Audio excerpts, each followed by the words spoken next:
Hi, I'm going to show you how to use the system for testing, and I think that after this video that you'll feel a little bit better. I'm also going to send you some written instructions. The first thing you need to do is log on to the Sioux City Infinite Campus site. The reason that is because we've put a link so you could find the website fast. So on Infinite Campus, if you go to your campus tools, if you go down here on the left, you'll see where it says ISASP. And then the screen will pop up. Now, today I'm going to use the training center because I can't use the live, but on testing day, you will use the blue. That's the live version. Then you put in your email and your password that you should have already signed up. If somebody hasn't done that, please contact me and I'll help you. When you get to this site, this should all be blue, so it's going to look different than mine a little bit. Then you're going to go to the testing section and go to sessions. Then you can look for your name just in a search, or excuse me, you can just look down for your name.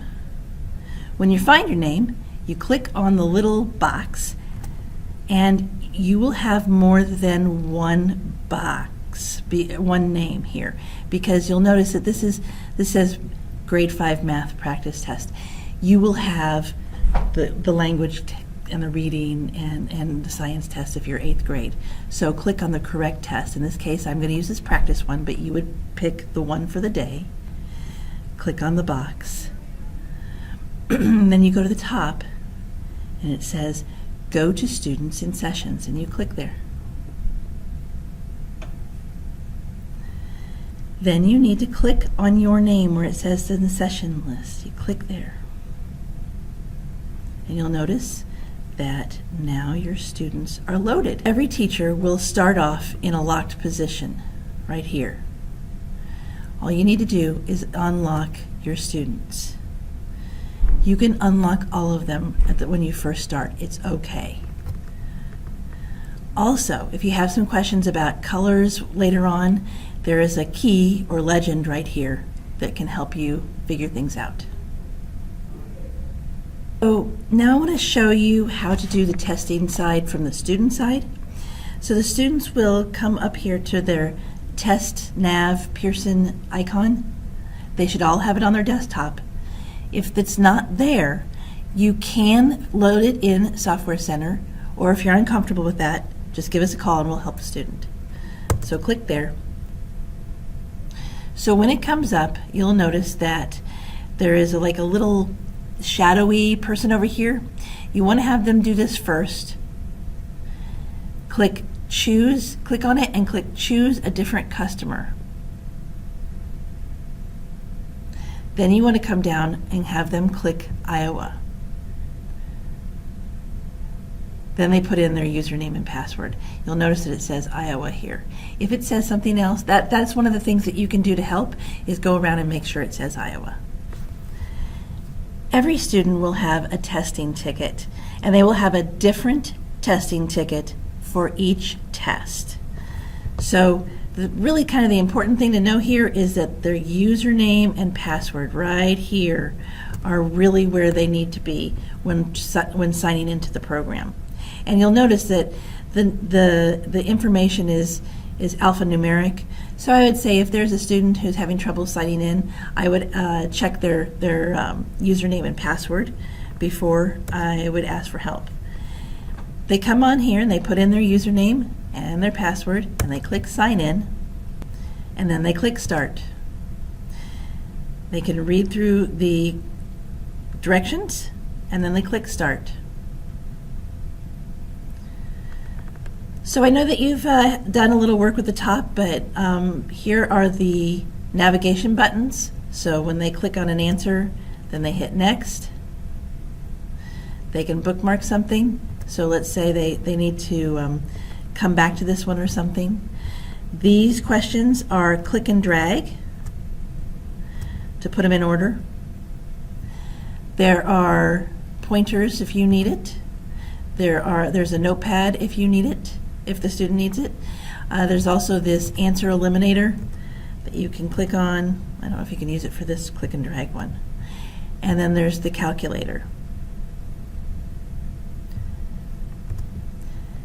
Also, the students can skip around to questions, and that's a little tricky. Most of them will go in order, of course, but if they'd like to go to do question 6 first, they can. Okay, so let's do a couple scenarios. Let's say that your student has to go to the bathroom, or they throw up.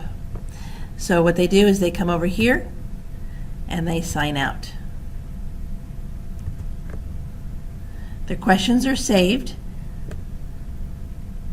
Even if their computer dies in the middle or something happens, that like a fire drill kind of idea, then it'll be okay, they'll be saved. Okay, so let's look at that on the teacher side for a moment. On the teacher side, you'll want to come back here and click refresh every once in a while. The reason is that that'll connect to your students. So you'll notice that this student that I was just working on has exited the program. A couple things you might notice, that you might look and say, hey, did you exit the program accidentally? Or do you need some help? Or of course there's a possibility they vomited and they left. When the student comes back, what you need to do is come over here and click on this drop down and click resume. Now the student will be able to go back into the test. A couple other notes while I'm here on this section. If you click on this button, it'll tell you how many or where they are in the program. Also, let's say a student does get sick during the test and actually leaves the building. You can, if you'd like, come over here and you can lock their test. It's very simple to unlock it, and you won't hurt anything by unlocking it and locking it. Okay, back to the student side for a moment. I'm going to sign back in. Okay, so you have resumed the student's test, and here I have signed in as this girl, and now I'm going to click resume, and the test will take me back to where I was on question 7, and I can move on with the test.